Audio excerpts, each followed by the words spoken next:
Assalomu alaykum aziz tomoshabinlar. Bugun sizlarga dollarning bugungi kursi, rublga nisbatan qiymati hamda ertangi kutilayotgan o'zgarishlar haqida eng so'nggi ma'lumotlarni taqdim etamiz. So'nggi kunlarda xalqaro bozorlar va Markaziy bank siyosati tufayli valyuta bozorida biroz harakatchanlik kuzatilmoqda. Hozirda, ya'ni bugungi kunda 1 AQSh dollari 12.200 so'm atrofida turibdi.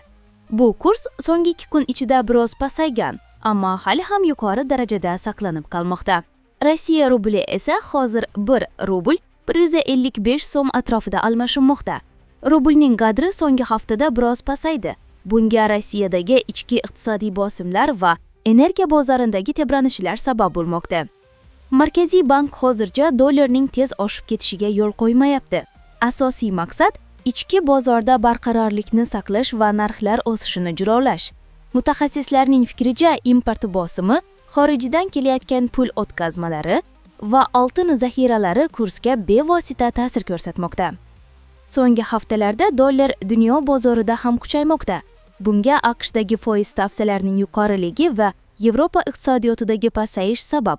Bu holat O'zbekiston va Rossiya kabi davlatlarda milliy valyutaga bosim keltirmoqda. Shunga qaramay, iqtisodchilar ta'kidlashicha, O'zbekistonda eksport, oltin savdosi va ishchi migrantlardan kelayotgan pul miqdori ortib borayotgani tufayli so'mda keskin qadrsizlanish kutilmayapti. Erta tongda e'lon qilinadigan yangi rasmiy kursga ko'ra 1 dollar 12.140 so'm bilan 12.200 so'm oralig'ida bo'lishi taxmin qilinmoqda. Rublda esa 1 rubl taxminan 150-160 so'm oralig'ida bo'lishi kutilmoqda. Demak, ertangi kunda katta sakrashlar bo'lmaydi. Ammo xalqaro bozor tebranishlariga qarab, kursda ozgina o'zgarishlar kuzatilishi mumkin. Siz ham o'z fikringizni yozib qoldiring. Dollarning kursi oshadimi yoki pasayadimi deb o'ylaysizmi?